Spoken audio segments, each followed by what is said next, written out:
আসসালামু আলাইকুম এভরিওয়ান। অপরাধ গল্পের দ্বিতীয় পার্ট। তো চলো বেশি কথা না কইয়া গল্প শুরু করা যাক। এইদিকে নীলা গালে হাত দিয়ে এখন বোঝার চেষ্টা করছে এখানে কি হলো, আর ওই ছোট লোক কি বলে গেল বুঝতে পারছে না। তখন নিহা বলে উঠলো, দেখলি তো এখন বুঝ, সামান্য ব্যাপারকে এত বড় করছিস তুই, আর তোর দোষে তুই সবার সামনে অপমানিত হলি। নীলা এটা শুনে রাগে ফুসফুস করতে বলল, শালা ছোট লোকের বাচ্চা, এত বড় সাহস আমাকে সবার সামনে থাপ্পড় মারা, অপমান করা, তাই না? এই নীলাকে মনে হয় চিনে না, এইবার দেখবে এই নীলা কি জিনিস। এটা বলে আর কাউকে কিছু না বলে নীলা হনহন করে চলে গেল। এইদিকে আমি বাড়িতে এসে কোনো দিকে না তাকিয়ে আমার রুমে চলে আসলাম। আমার এমন আশা দেখে মা কিছুটা অবাক হলো, তাই আম্মু আমার পিছন পিছন আমার রুমে আসলো। এসে দেখলো আমি কম্পিউটারে বসে কি যেন করছি। তারপর আম্মু আমার মাথায় হাত বুলাতে বুলাতে বলল, বাবা এই সময় বাড়িতে কিছু কি হয়েছে? আমি বললাম, না মা কিছু হয়নি। আম্মু বলল, তো চাকরিতে দাসনি আজ? আমি বললাম, না আম্মু চাকরি ছেড়ে দিছি। আচ্ছা আমার জন্য এক কাপ চা আনো তো মা। আম্মু বলল, আচ্ছা বাবা আমি আনতেছি। এইদিকে আমি কম্পিউটারে রিজাইনিং লেটার লেখা শেষ করা মাত্রই আম্মু আমার জন্য চা নিয়ে আসলো। আমি আম্মুর হাত থেকে চা নিয়ে খেতে লাগলাম। আম্মু বলল, আচ্ছা বাবা চাকরি তো ছেড়ে দিলি, তাই এখন কি করবি? আমি বললাম, কিছু করব না, টুটু করব আর বসে বসে খাবো। তোমার স্বামীর জন্য ওই অফিসে কাজ করতে গেছি, তা না হলে আমি যেতামই না। আম্মু বলল, এমন ভাবে বলছিস কেন? তোর বাবার বন্ধু, তাই তোকে ওই অফিসে কাজ করতে বলেছে। নীলা ম্যামের বাবা হচ্ছে আমার বাবার বন্ধু। আমি বললাম, বাবা বলেছে তাই তো গেছিলাম, এখন আমার আর ভালো লাগছে না, তাই যাব না। আর এমনিতে কি আমরা চলতে পারবো না? কোনো মতে চলতে পারবো, তাই না? আম্মু বলল, আমি সেটা জানি না, তুই চাকরি ছাড়ছিস সেটা তুই তোর বাবাকে গিয়ে বল, আমাকে কেন বলছিস?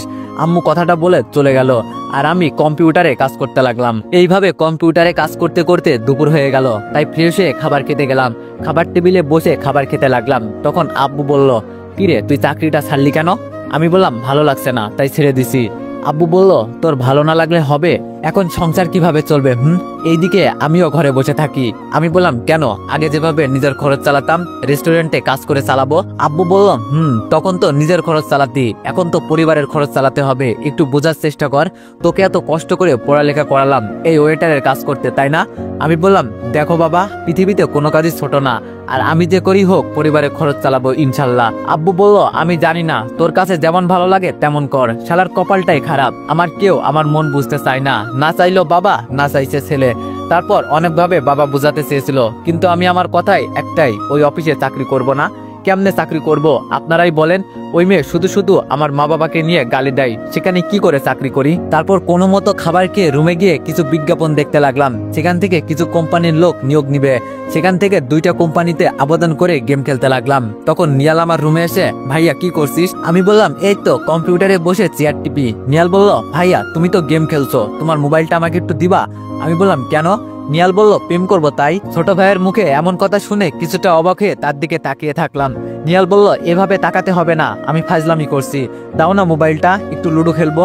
এটা বলে আমার পাশ থেকে ফোনটা নিয়ে চলে যেতে লাগলো। আমি বললাম, ফোন আমি না দেওয়ার পরেও যখন তুই নিয়ে যাচ্ছিস তাহলে অনুমতি নিলি কেন? নিহাল বলল, আরে ফর্মালিটি, আর কি বোঝো না, ফিডার খাও নাকি? এটা বলে নিহাল চলে গেল। এই ছেলের এমন কথা আমার মাথার উপর দিয়ে গেল। তারপর কিছুক্ষণ গেম খেলে কম্পিউটার যখন বন্ধ করতে যাব, তখন দেখি একটা মেইল আসলো। আমি কিছু না ভেবে মেইলটা ওপেন করতে অবাক হলাম। আমি দেখলাম সেখানে লেখা আছে আমাকে আগের পোস্টে আবার নিয়োগ দিছে, কিন্তু আমি তো আর ওই কোম্পানিতে কাজ করব না। এটা বলে কম্পিউটার বন্ধ করে নিয়ালকে খুঁজতে লাগলাম, কিন্তু ঘরে তাকে দেখতে পেলাম না। তাই ছাদে গেলাম। ছাদে গিয়ে যা দেখলাম সেটা দেখে ইচ্ছে করছে নিজের 20 টাকার শরবত খেয়ে আত্মহত্যা করি। ছাদে গিয়ে দেখি করিম চাচার মেয়ে তাসপিয়ার সাথে লুডো খেলছে। করিম চাচা হচ্ছে আমাদের প্রতিবেশী। এটা পর্যন্ত ঠিক আছে, বাট তাদের কাহিনী দেখে আমার মাথা ঘোরাচ্ছে। চলেন তাদের কাহিনীটা বলি। তাসপিয়া বলল, নিয়াল তুমি আমার গুটি কেটে দিয়েছো, আমি আর খেলবো না, যাও। নিয়াল বলল, আরে তাসপিয়া তুমি রাগ করিও না, এই নাও আমার 2টা গুটি একসাথে কেটে দাও। তাসপিয়া বলল, সত্যি? কই দাও দাও। নিয়াল বলল, এই তো বাবু, এইদিকে 2টা আছে, কেটে দাও। তারপর তাসপিয়া আমার ভাইয়ের গুটি কেটে দিল। তাসপিয়া বলল, বাবু তুমি না সত্যি অনেক ভালো। এটা বলে আমার ভাইয়ের 2 গাল টেনে দিল। নিয়াল লজ্জা পেয়ে বলল, আরে যা, এমন করে কেউ বলে?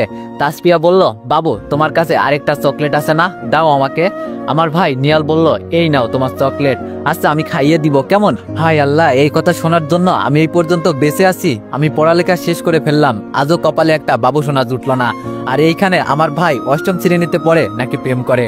আল্লাহ দড়ি ফালাও, আমি উঠা যামু। তাই তো বলি আমার পকেট থেকে মাঝে মধ্যে টাকা কম থাকে কেন? এই হারামজাদা তাহলে টাকা নাই, তারা তারপর আবার শুনতে লাগলাম তাদের লুতুপুতু। তাসপিয়া বলল, না বাবু আমি খেতে পারবো, তোমার ভাই দেখে ফেললে সমস্যা হবে। নিহাল বলল, আরে তোমার ওই বলদ দেবরের কথা বলিও না, সে তো নিজে প্রেম করতে পারে না, উল্টো আমাকে করতে দিবে না নাকি, নাও খাও। যাক বাবা, বিয়ে করার আগে আমাকে দেবর বানিয়ে ফেললো। নিহালের কথা শুনে তাসপিয়া হা করে আর আমার ভাই খাইয়ে দিল, কিন্তু তাসপিয়া আর চকলেটটা খাচ্ছে না দেখে আমার ভাই। নিহাল বলল, আরে বাবু তুমি চকলেট খাচ্ছ না কেন, আর এত ভয় পাচ্ছ কেন? তাসপিয়া বলল, আরে পিছনে তাকা নিহাল। নিহাল বলল, তুমি এমন ভাবে ভয় পেয়ে পিছনে তাকাতে বলছো মনে হচ্ছে আমার ভাই আছে। এটা বলে নিহাল পিছনে তাকাতে দেখে ভাইয়া তুমি এখানে, আর এইদিকে তাসপিয়া আস্তে করে চলে গেল। আর আমি বললাম, আমি এখানে, আমি বলদ তাই না, আর এই বলদের মোবাইল এনে এখানে এই কাজ করছিস তাই না? নিহাল বলল, তো তুই বলদ না তো কি? আচ্ছা আমি প্রেম করছি তাদের তোমার এত ফাটছে কেন? পোলা বলে কি তবে রে, এই বলে আমি নিহালের কান ধরে বললাম, আয় তোর আজ খবর আছে, তোর বিচার আমি করব না আম্মু করবে, আই বলছি। এটা বলে নিহালের কান ধরে টানতে লাগলাম। নিহাল বলল, ভাইয়া লাগছে, কান ছড়ো বলছি, না হলে ভালো হবে না। তুই যে ওই দিন ছাদে উঠে সিগারেট খাইছিস সেটা আমি আম্মুকে বলে দিব কিন্তু। আমি একটু হেসে বললাম, আমি যে সিগারেট খাইছি সেটার প্রমাণ কি? নিহালও হেসে বলল, আমি যে প্রেম করি সেটার প্রমাণ তুই দিতে পারবি না, কিন্তু তুই যে সিগারেট খাইছিস সেটার প্রমাণ কিন্তু আমার ক্যামেরায় বন্দী আছে। আমি বললাম মানে? নিহাল বলল, মানে খুব সোজা, তুই যে ওই দিন সিগারেট খাইছিস ওইটা আমি ক্যামেরায় বন্দি করে রেখেছি। এখন আমাকে ছাড়, না হলে আম্মুকে দেখিয়ে দেব কিন্তু, তারপর তুই বুঝতে পারছিস। নিহালের কথা শুনে আমি নিহালকে ছেড়ে দিতে নিহাল কলার ঠিক করে বলল, নেক্সট টাইম আমার আর তাসপিয়ার মাঝখানে আসবি না কিন্তু, না হলে। এটা বলে চলে গেল। আর নিহালের যাওয়ার দিকে তাকিয়ে রইলাম। কি দিন কালাইলো, বড় ভাইয়ের কোনো দামই নাই।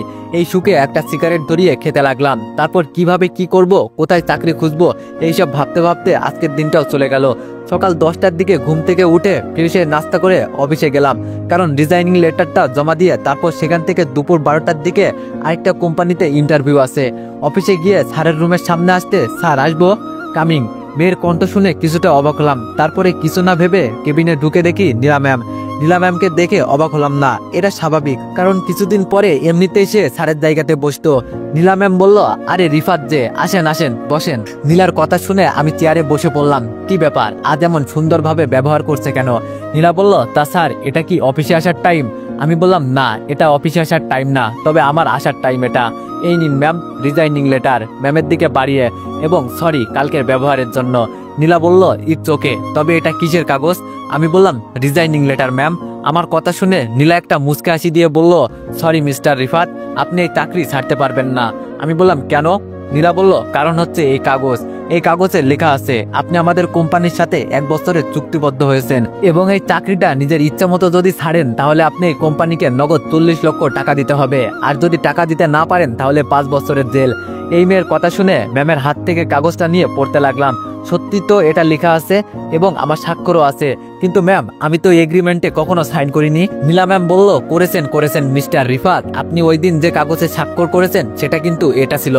আমি বললাম, কিন্তু ওই কাগজে তো কিছু লেখা ছিল না। নীলা ম্যাম বলল, লেখা ছিল না, কিন্তু লিখতে কতক্ষণ? আমি বললাম, ম্যাম এটা ঠিক করেননি কিন্তু আপনি। নীলা বলল, আমি কোনটা ঠিক করব আর কোনটা ঠিক করব না এটা কি তোকে বলতে হবে? এখন তুই যদি চাকরি ছাড়তে চাস তাহলে টাকাগুলো দে, আর টাকা দিতে না পারলে জেল আছে, আর এইসব থেকে বাঁচতে চাস তাহলে চাকরি কর। আমি বললাম, কি আর করব ম্যাম, আপনারা তো গরিবের পেটে লাথি অপমান সব করতে পারেন, আর আমরা গরিব, আমরা কি বা করতে পারি, আমরা না হয় সব সহ্য করি। এটা বলে আমি ম্যামের কেবিন থেকে বের হয়ে গেলাম। এইদিকে আমার এমন কথা শুনে নীলা ম্যামের কিছুটা মন খারাপ হয়ে গেল, কেন সে নিজেও জানে না। এইদিকে আমি আমার কেবিনে আসতে হঠাৎ দেখতে পেলাম একটা মেয়ে আমার চেয়ারে বসে মন দিয়ে কাজ করছে। আমি বললাম, আরে আরে আপনি কে, আর আমার কেবিনে কেন? আমার কথা শুনে মেয়েটা ফাইল থেকে চোখ সরাতে সরাতে বলল, মেয়েটার কিছু না বলে আমার দিকে হাঁ করে তাকিয়ে আছে। আমিও মেয়েটার দিকে অবাক হয়ে তাকিয়ে থাকলাম। আমি বললাম, জেরিন তুই? জেরিন বলল, আমারও তো একই প্রশ্ন, রিফাত তুই এখানে? আমি বললাম, আমি এই অফিসে গত 1 মাস ধরে চাকরি করতেছি। জেরিন বলল, ও আমি কালকে মাত্র জয়েন করেছি। তা আঙ্কেল আন্টি তোর ফাজিল ভাইয়াটা কেমন আছে? আমি বললাম, আলহামদুলিল্লাহ, তোর পরিবারের সবাই কেমন আছে? জেরিন বলল, ভালো আছে, আর তুই তো আগের থেকে অনেক কিউট হয়ে গেছিস। আমি বললাম, আরে দূর কি যে বলিস না, আচ্ছা দুপুরে দেখা হবে, এখন কাজ কর। জেরিন বলল, ওকে। তারপর আমি জেরিনের কেবিন থেকে বের হয়ে গেলাম। জেরিন হচ্ছে আমার কলেজ ফ্রেন্ড, আমরা অনেক ভালো বন্ধু ছিলাম। আমি আবার ম্যামের কেবিনে গেলাম। ম্যামের কাছ থেকে অনুমতি নিয়ে কেবিনে ঢুকে বললাম, ম্যাম আমার কেবিন কই? আগের কেবিনে তো দেখি জেরিন কাজ করছে। নীলা বললাম, ভালোই তো, 2 মিনিটে দেখাতে হেসে হেসে কথা বলা, আবার নামও জেনে নেওয়া, ভালো ভালো। আমি বললাম ম্যাম এইসব কি বলছেন বিড়বিড় করে? ম্যাম কেবিনটা কোন দিকে বলে দিলে ভালো হতো। নীলা বলল আমার ডান পাশের কেবিনটা। আর শোন, তুই এই পোস্টে চাকরির পাশাপাশি আমার পিএ, বুঝলি? আমি মাথা নাড়িয়ে ম্যামের কেবিন থেকে চলে এসে নিজের কেবিনে গিয়ে বসলাম। তারপর নিজের মতো করে কাজ করতে লাগলাম। কাজ করতে করতে কখন যে দুপুর হয়ে গেল আমি নিজেও জানি না। আসতে পারি স্যার? এই কথা শুনে আমি ফাইল থেকে চোখ ফেরাতে দেখি জেরিন দরজার সামনে দাঁড়িয়ে অনুমতি নিচ্ছে।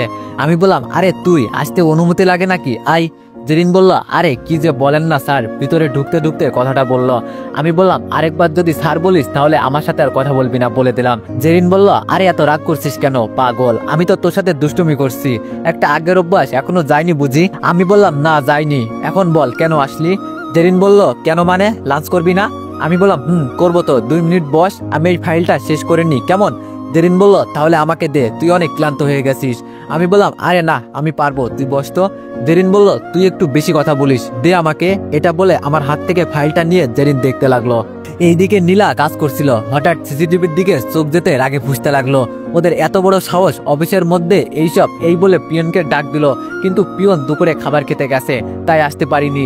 এই জন্য নীলা রাগে গদগদ করে চেয়ার থেকে উঠতে যাবে, তখন দেখলো রিফাত আর জেরিন একসাথে কোথাও যেন যাচ্ছে, তাই নীলা আর উঠলো না, আবার চেয়ারে বসে বলতে লাগলো অফিসে আয় তুই একবার, তারপর দেখামো মজা, অন্য মেয়ের সাথে লুতুপুতু তাই না, দেখ আমি কি করি তোকে। এইদিকে জেরিন আমার কাজটা শেষ করার পর আমরা দুইজন ক্যান্টিনে গেলাম লাঞ্চ করতে। তারপর নিজের মতো করে অর্ডার দিয়ে জেরিনকে বললাম তা দুলাভাই কি করে? জেরিন বলল ফাজলামো করিস, দুলাভাই আসবে কি করে, বিয়েই তো করতে পারলাম না, তা ভাবি কেমন আছে? আমি হেসে বললাম ভাবি, আজ পর্যন্ত একটা প্রেম করতে পারলাম না, ভাবি কোথা থেকে আসবে? জেরিন বলল কেন, প্রেম কেন করতে পারলি না? অনেকেই তো প্রপোজ করেছিল কলেজে থাকতে, তাদেরকে বানিয়ে নিতি। আমি বললাম না ভাই থাক, আমি এমনিই ভালো আছি। আচ্ছা বাদ দে, খাবার আসছে খেয়ে নে। তারপর দুইজন মিলে খাবার খেতে লাগলাম। তারপর খাওয়া দাওয়া শেষ করে দুইজন হাসি মুখে কথা বলে অফিসে এসে দাঁড় কেবিনে চলে গেলাম। আমি যখন ফাইল দেখতে যাব তখন পিয়ন এসে বলে গেল আমাকে নাকি ম্যাম ডাকছে। আমি আর দেরি না করে ম্যামের কেবিনের সামনে গিয়ে বললাম ম্যাম আসবো? নীলা বলল আই। আমি বললাম ম্যাম কেন ডাকছেন? নীলা বলল এটা কোন জায়গা বলতে পারবি? আমি বললাম এটা আপনার কেবিন। নীলা বলল আরে আমার কেবিনের কথা বলছি না, এই বিল্ডিংটা কি? আমি বললাম ম্যাম এটাও জানেন না, এটা অফিস। নীলা বলল অফিস, এখানে কি করা হয় তাহলে? আমি বললাম কি আর অফিসের কাজ। নীলা বলল এখানে যদি অফিসের কাজ করা হয় তাহলে মেয়েদের সাথে এত পীড়িত করছিস কেন? জোরে চিৎকার করে কথাটা বলল। আমি বললাম ম্যাম আপনি হয়তো ভুল বলছেন, কই আমি তো অফিসে প্রেম করছি না। নীলা বলল একটা থাপ্পড় দিয়ে গাল লাল করে ফেলবো যদি আরেকটা মিথ্যা কথা বলিস তো। আমি কি কানা, চোখে দেখতে পাই না? তুই ওই জেরিনের সাথে হেসে হেসে কথা বলছিলি, আবার তো ফাইলের কাজটাও করে দিচ্ছে, মানে কি এসব? আমি বললাম ম্যাম জেরিন আমার বন্ধু, তাই হেসে হেসে কথা বলতে পারি। নীলা বলল কি 4 ঘন্টাতে বন্ধু হয়ে গেলি? বাহ বাহ, তাই এমন বন্ধু হয়ে নিজের কাজ রেখে যদি অন্যর কেবিনে গিয়ে আড্ডা দেওয়া ইচ্ছা হয় তাহলে চাকরি করছিস কেন, পার্কে গিয়ে আড্ডা দে না। আমি বললাম ম্যাম আপনি বেশি বলছেন, আমরা 4 বছরের বন্ধুত্ব, কোনো 4 ঘন্টার বন্ধুত্ব না, বুঝলেন? আর জেরিন তার কাজ শেষ করে আমার কেবিনে এসে খাবার খাওয়ার জন্য ডাক দিছিল। আমি তাকে বসতে বলে হালকা কাজ করতে চেয়েছিলাম, বাট জেরিন নিজে করেছে। নীলা বলল সেটা যাই হোক, তুই আর ওই মেয়ের সাথে কথা বলবি না। আমি বললাম সরি ম্যাম, আমি এটা করতে পারবো না। নীলা বলল আমি না শুনতে চাইনি, আমি বলছি তুই কথা বলবি না মানে কথা বলবি না, ব্যাস। আমি বললাম আমি জেরিনের সাথে কথা বললে আপনার সমস্যা কি ম্যাম? আমি এটা বলতে হঠাৎ নীলা আমার কলার ধরে বলতে লাগলো ওই তোর সমস্যা কি? এক কথায় কানে যায় না? আর তোর তো সাহস কম না, আমার মুখে মুখে তর্ক করিস। তুই এই মুহূর্ত থেকে আর ওই জেরিনের সাথে কথা বলবি না, বলে দিলাম। আমি বললাম ম্যাম আপনার আর আমার সম্পর্ক হচ্ছে কাজ নিয়ে, আমি যদি সময় মতো আপনাকে কাজ শেষ করে দিই তাহলে আমি কার সাথে কথা বলি না বলি সেটা আপনার দেখার বিষয় না। ম্যাম আমার কথা শুনে রাগ কন্ট্রোল করতে না পেরে আমাকে কষে একটা থাপ্পড় দিয়ে বলতে লাগলো চেয়েছিলাম তোর গায়ে হাত তুলবো না, বাট তোর বেশি পাকনা গজিয়েছে, তাই একটু বেশি উঠতেছিস, সেই জন্য এই থাপ্পড়টা মারতে হয়েছে। আমি থাপ্পড়কে গালে হাত দিয়ে ম্যামের দিকে তাকিয়ে আসি। নীলা বলল তুই মনে হয় ভুলে গেছিস এটা কার অফিস এবং 1 বছরের এগ্রিমেন্টের কথা ভুলে গেছিস তাই না? আমি বললাম সরি ম্যাম, আর কথা বলবো না। নীলা এইবার যেটা করলো সেটা দেখে আমি তো অবাক। নীলা আমার গাল টেনে দিয়ে বলল গুড বয়, আর সরি থাপ্পড়টা দেওয়ার জন্য। কি করব বলো, তুমি তো আমার কথা শুনতেই চাও না, তাই এমন করলাম। আমি মনে মনে বললাম এর আবার কি হলো, এত সুন্দর করে কথা বলছে কেন? যাই হোক, এমন করে কথা বললে কিন্তু ম্যামকে অনেক সুন্দর লাগে, এই আপনারা কিন্তু বলে দেন না। আমি বললাম ম্যাম আমি কি এখন আসতে পারি? নীলা বলল আরে দাঁড়াও, এত তারা কিসের, এই নাও 15টা ফাইল, আর অফিস টাইমের মধ্যে আমাকে শেষ করে দিবা। আমি বললাম ম্যাম এটা আপনি কি বলছেন, আমি এই 15টা ফাইল আজকের মধ্যে কিভাবে সম্ভব? নীলা বলল আমি এত কিছু বুঝি না, তোমার আর আমার সম্পর্ক কাজ নিয়ে, এখন আমি কাজ দিছি তা কমপ্লিট করার দায়িত্ব তোমার, যাও। আর হ্যাঁ, কারো সাহায্য যাতে না নিতে দেখি বলে দিলাম। তারপর আমি ম্যামের কেবিন থেকে বের হতে হতে বিড়বিড় করে বললাম, শালার যে কেন যে পাকনামি করে কাজের সম্পর্কের কথাটা বললাম। এইদিকে নীলা বলল কত বড় সাহস, আমার সামনে অন্য মেয়ের সাথে নাকি হেসে হেসে কথা বলে, এইবার থেকে এমন দৌড়ের উপর রাখবো না, দেখি তুই কেমনে ওই ডাইনির সাথে কথা বলিস। এইদিকে আমি আমার কেবিনে এসে কাজ শুরু করে দিলাম। কাজ করতে করতে বললাম আঙ্কেল আন্টি কত ভালো, আর তাদের থেকে হয়েছে একটা জল্লাদ, ডাইনি, পেতনি, রাক্ষসী, মদ্দা, দেখবি তোর কোনোদিনও বিয়ে হবে না। তারপর অনেক কষ্টে 14টা ফাইল শেষ করে টাইম দেখি 8টা 45, মানে অফিস টাইমের মাত্র 15 মিনিট, কিন্তু এখনো ফাইল আরেকটা বাকি। তখনই কেবিনে জেরিন আসলো, দোস্ত বাড়ি যাবি না? আমি বললাম তুই চলে যা, আমার অনেক দেরি হবে, এখনো অনেক কাজ বাকি। জেরিন বলল আমি করে দিব কি? আমি বললাম না তুই পারবি না, তুই বাড়ি চলে যা, আমার যেতে দেরি হবে। জেরিন বলল আচ্ছা তাহলে থাক তুই। এটা বলে জেরিন চলে যেতে পিয়ন এসে বলে গেল ম্যাম ডাকছে। আমি বললাম হয়ে গেল, কান ছাড়ছে। এই মেয়ে যে রাগী, মুখ থেকে হাত বেশি চলে। তারপর আল্লাহকে ডাকতে ডাকতে ফাইল 5টা নিয়ে ম্যামের কেবিনে অনুমতি নিয়ে ঢুকে কাপা কাপা হাতে ম্যামকে ফাইল 5টা দিলাম। নীলা বলল আরে দাঁড়িয়ে আছো কেন, বসো। তারপর আমি বসে থাকলাম। এইদিকে ম্যাম একটা একটা করে ফাইল চেক করতে লাগলো, আর আমি ম্যামের দিকে এক ধ্যানে তাকিয়ে থাকলাম। কি মায়াবী চোখ তার, কত সুন্দর চেহারা, ইচ্ছে করে সারাদিন এইভাবে তাকিয়ে থাকি। সিসি এইসব কি ভাবছিস তুই? ম্যাম জানতে পারলে তোর অবস্থা খারাপ করে দিবে। সবশেষে যখন 15 নম্বর ফাইলটা হাতে নিল, আমার গলা শুকিয়ে গেল। আল্লাহ বাঁচাও আমাকে। নীলা বলল এটা কি? নিজেকে স্বাভাবিক করে বললাম জি ম্যাম ফাইল। নীলা বলল গাধা, ফাইল তো আমিও দেখছি, কিন্তু কমপ্লিট হয়নি কেন? আমি বললাম ম্যাম যতগুলো ফাইল দিচ্ছেন ততগুলো ফাইল এই সময়ে শেষ করা সম্ভব না, তার মধ্যে অনেক বড় ফাইলগুলো। নীলা বলল কেন সম্ভব হবে না বল আমাকে, খালি তো পারিস মেয়েদের সাথে টাঙ্কি মারতে, তাছাড়া আর কিছুই পারিস না, যা এক্ষুনি ফাইল কমপ্লিট করে দে। তারপর আমি ফাইলটা নিয়ে যখনই উঠতে যাব তখন নীলা বলল কোথায় যাচ্ছিস? আমি বললাম ম্যাম আমার কেবিনে। নীলা বলল কোথাও যেতে হবে না, এখানে বসে ফাইল কমপ্লিট করে দে। আমি বললাম কিন্তু। নীলা বলল কোনো কিন্তু না, যেটা বলছি সেটা কর। আমি আর উপায় না পেয়ে সেখানে বসেই ফাইল কমপ্লিট করতে লাগলাম, কিন্তু আমি আর চোখে খেয়াল করে দেখলাম নীলা ম্যাম আমার দিকে এক ধ্যানে তাকিয়ে আছে। আমি বললাম ম্যাম এভাবে তাকিয়ে থাকলে আমার কাজে সমস্যা হয়। আমার এমন কথা শুনে নীলা নিজেকে সামলে বলল আমার দিকে না তাকিয়ে চুপচাপ ফাইল শেষ কর বলছি। দেখছেন এই মেয়ে কি বলে, এতক্ষণ তাকিয়ে থাকছে আমার দিকে, এখন বলে আমি নাকি তার দিকে তাকিয়েছিলাম। তারপর আমি আর কিছু না বলে আবার কাজে মন দিলাম। একটু পর ফাইল শেষ করে নীলা ম্যামকে দিয়ে আমি অফিস থেকে বের হয়ে একটা রিক্সা নিয়ে বাড়ি চলে গেলাম, কারণ আমার ছুটি তাই। এইদিকে নীলা ফাইল চেক করে সবকিছু গুছিয়ে রুম থেকে বের হয়ে আমার কেবিনে তাকাতে দেখে আমি নাই। রহিম চাচা রিফাত কোথায়? রহিম চাচা বলল রিফাত বাবা তো চলে গেল একটু আগে। কি আমাকে না বলে চলে যাওয়া তাই না? কাল আসুক কুত্তাটা, একবার অফিসাই দেখাবো মজা, এটা বলে হনন করে চলে গেল নীলা। এইদিকে আমি বাসায় এসে ফ্রেশ হয়ে খাবার খেয়ে ছাদে গিয়ে ফোন টিপতে লাগলাম। আর আম্মু আব্বু যখন জানতে পারলো আমি চাকরি ছাড়িনি তখন অনেক খুশি হয়ে গেছে দেখছি। ফোন টিপতেছিলাম, হঠাৎ অচেনা নাম্বার থেকে কল আসলো। আমি কিছু না ভেবে রিসিভ করে বললাম আসসালামু আলাইকুম, কে বলছেন? ওই পাশ থেকে মেয়ে কণ্ঠে বলে উঠলো ওয়ালাইকুম আসসালাম, আমি জেরিন। আমি বললাম ও কি করিস? জেরিন বলল এই তো তোর সাথে কথা বলি, তুই? আমি বললাম আমিও তোর সাথে কথা বলি। জেরিন বলল তো করা হয়েছে তোমার? আমি বললাম তোর হয়েছে? জেরিন বলল হয়েছে। আমি বললাম আচ্ছা রাখ, তাহলে কাল দেখা হবে অফিসে। জেরিন বলল ওকে বাই। তারপর জেরিন ফোন কাটতে আবার ফোন বাজতে লাগলো। তারপর ফোন রিসিভ করে বললাম হ্যালো, ফোন কেন দিছিস? তোকে বলছি না আমাকে আর ফোন দিবি না? স্যার আমরা কিছু জানি না, আপনাকে ব্যাক করতে হবে।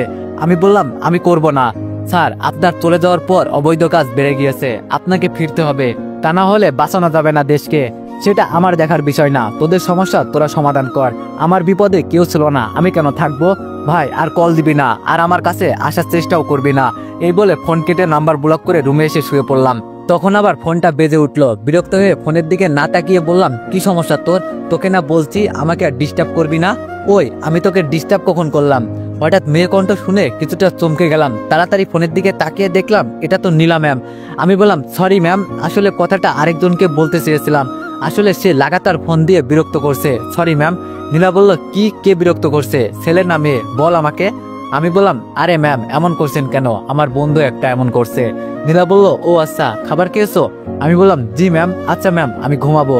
নীলা বলল, ওকে ঘুমাও তাহলে, বাই। নীলা কথাটা বলা মাত্রই আমি ফোন কেটে দিয়ে ঘুমিয়ে গেলাম। অন্যদিকে নীলা বলল, কুত্তা বিলাই হনুমান কত বড় খাটাস, আমাকে একবারও জিজ্ঞেসও করলো না আমি খেয়েছি কিনা, খালি ঘুমাবো ঘুমাবো বলে, কাল থেকে তোর ঘুমের 12টা বাজাবো আমি। এইসব বলতে বলতে ঘুমিয়ে গেল।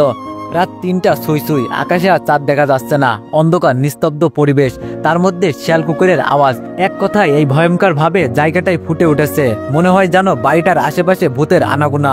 বলছি চট্টগ্রাম শহর থেকে প্রায় 7 কিলোমিটার দূরে অবস্থিত পরিত্যক্ত এক বড় বাড়ির কথা। বাড়িটা পরিত্যক্ত হলেও এখানে মানুষের আনাগোনা কম নয়। এখানে 24 ঘন্টায় মানুষ থাকে, কারণ একটাই, এখান থেকে বাংলাদেশের বিভিন্ন জেলায় মাদক সাপ্লাই হয়। তেমন ভাবে আজকেও প্রায় 1 কোটি টাকার মাদক সাপ্লাই হবে। মুখে কালো মাস্ক পরা একটা ছেলে বলে উঠল, এই আসলাম, গাড়ি আসলে তোরা মালগুলো তাড়াতাড়ি তুলে নিবি। আসলাম বলল, ওকে বস, আমি এখন বাড়ি যাচ্ছি তাহলে। আসলাম বলল, বস টাকা কে নিবে? বস বলল, পাগল, টাকা তো পাঠানো হয়ে গেছে, তোরা খালি মাল তুলে দিবি, বুঝতে পারছিস? আর যত তাড়াতাড়ি পারিস তুলে দিবি। এটা বলে লোকটি বাইরে গিয়ে হঠাৎ কোথাও যেন হারিয়ে গেল। লোকটা যাওয়ার একটু পর একটা আলো ভর্তি ট্রাক আসে। তখন আসলাম নামক ছেলেটি বলে উঠল, এই কি কোথায় আসিস, তাড়াতাড়ি মাল তুলে দে, গাড়ি চলে এসেছে। আসলামের কথা শুনে 15-20 জন ছেলে এসে বলল, ওকে ভাই আমরা তুলে দিচ্ছি। এটা বলে সবাই কাজে লেগে পড়লো। আসলাম আবার বলে উঠল, কিরে তাড়াতাড়ি হাত চালা, এত আস্তে আস্তে কাজ কেন করছিস? এত আস্তে আস্তে কাজ না করলে আমি আসবো কেমনে, আর তোকে উপরে পাঠাবো কেমনে? এই তোরা আস্তে আস্তে কাজ কর। এমন কথা শুনে সবাই চারিদিকে তাকাতে লাগলো, কিন্তু কাউকে খুঁজে পেল না। তখন তাদের মাঝখান থেকে একটা ছেলে মাথা গরম করে বলে উঠল, কোন কুত্তার বাচ্চা রে এ কথাগুলো বললো, সাহস থাকলে সামনে আয়। এটা বলতে দেরি তার কপাল ফুটে হতে দেরি হলো না, সাথে সাথে ছেলেটি মাটিতে লুটিয়ে পড়লো, রক্তে পুরো মাটি লাল হয়ে গেল। আমার সাহস যদি না থাকতো তাহলে এখানে আসতাম, বল আমাকে? যদি সাহস না থাকতো তাহলে তুই উপরে দিতিস না, বুঝলি শিয়ালের বাচ্চারা? এই বলে একটা ছেলে অন্ধকার থেকে এক পাক করে তাদের সামনে আসলো। কে তুই, আর এইভাবে মুখে মাস্ক দেওয়া কেন? পরিচয় দেওয়ার টাইম নাই, শুট কর। এটা বলতে সেখানে থাকা সব ছেলেপিলে নিমিষেই মাটিতে লুটিয়ে পড়লো, শুধু আসলাম ছাড়া। হঠাৎ এমন একটা ঘটনা ঘটে যাবে তা আসলাম বুঝতে পারিনি। কি এইবার বুঝলি আমার কত সাহস? এটা বলতে আসলাম দৌড়ে ছেলেটার পাশে পড়ে গেল। ভাই ভাই আমাকে মারিয়েন না, আপনি যা বলবেন আমি তাই করব, তাও আপনাকে হাত জোর করে বলছি, আমাকে মারবেন না প্লিজ। এটা শুনে ছেলেটা একটা মুচকে হাসি দিয়ে একটা সিগারেট মুখে দিতে আসলাম তাড়াহুড়ো করে ছেলেটার সিগারেটে আগুন ধরিয়ে দিল। ছেলেটার সিগারেটে একটা টান দিয়ে বলল, তুই কার হয়ে কাজ করিস? আসলাম বলল, ভাই তার নাম বললে আমাকে সে মেরে ফেলবে, তাহলে সে মারার আগে আমি তোকে মেরে ফেলি কেমন? এই বলে তার মাথায় বন্দুক তাক করলো। আসলাম বলল, ভাই ভাই আমি বলছি আমি তাকে কখনো দেখিনি, সে সবসময় আপনার মতো মাস্ক পরা থাকে, আমার সামনে আসলে তাকে আমরা সবাই এসকে হিসাবে জানি। ও আচ্ছা, এইসব কাকে সাপ্লাই দিতেছোস? আসলাম বলল, ভাই এইসব আমরা অর্থমন্ত্রীর ছেলে তারেক রহমানের কাছে সাপ্লাই দিছিলাম ভাই, এখন সব বলে দিছি, প্লিজ আমাকে ছেড়ে দিন। তুই সব বলে দিছিস, এখন তোকে ছেড়ে দিচ্ছি উপরে। এটা বলে আসলামের মাথায় মাস্ক পরা ছেলেটি 5 রাউন্ডের গুলি ঢুকিয়ে দিল, আর হাসতে হাসতে অন্ধকারে হারিয়ে গেল।